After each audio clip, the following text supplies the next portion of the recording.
For a long time, I thought I was conversationally fluent in Spanish. ¿Por qué te creas tanto? That night at the party, I learned the difference between classroom fluent and real life fluent. At this point, I had already taken 4 years of Spanish in school. I had been to parties before, so it didn't feel like a big deal. It's a party for my mom's friend's birthday. I get in there, I'm looking around, I see so many Latinos socializing, chatting, eating food. I get the nice smell of barbacoa.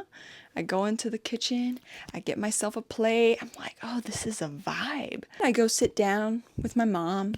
My mom's talking to this other lady.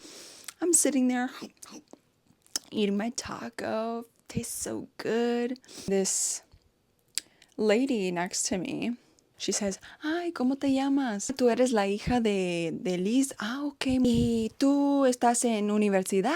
O I explained to her what I do.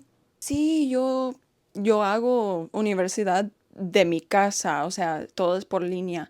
So far, so good. Feeling confident, expressing myself, some time to practice my Spanish. I get to a point, I start to talk about how much I love my job. There's a lot of emotion in that. The kinds of sentences I'm using are becoming more difficult to form. I'm trying to pick between words and choosing the right way to express it. What's the phrase? The reason that my heart starts beating a little bit faster is because her face, when she was listening to me, started to go more and more like this. Her facial expression told me everything. My hands start to sweat. I just wrapped up what I said by telling her, y pues me encanta mi trabajo, es muy bien, es muy bien. I just couldn't even look at her face anymore. I was looking at my taco with a weight on my shoulders, replaying the moment. Why was that so hard? She was nice. She was like, muy bien. She started to talk with someone else. I sat there in total disbelief. Why did I come into this party so confident?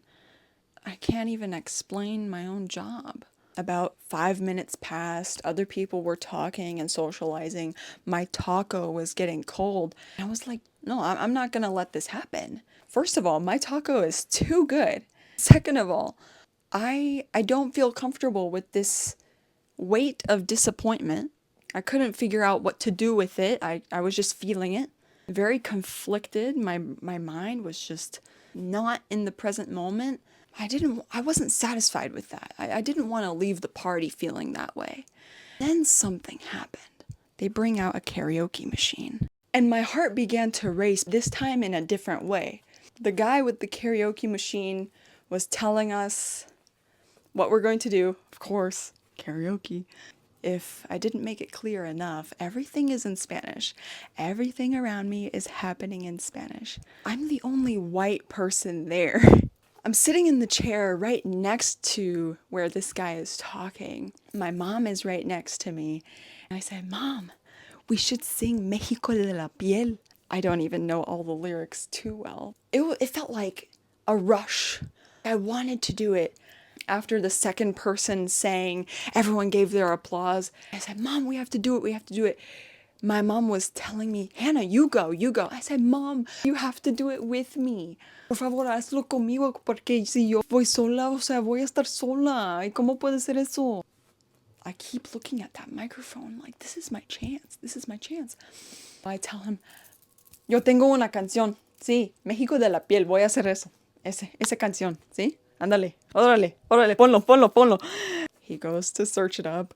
I stand up in front of everyone, all of these like 20-something Latinos. Like, I grab that mic. My mom is right next to me. I said, we're gonna do this.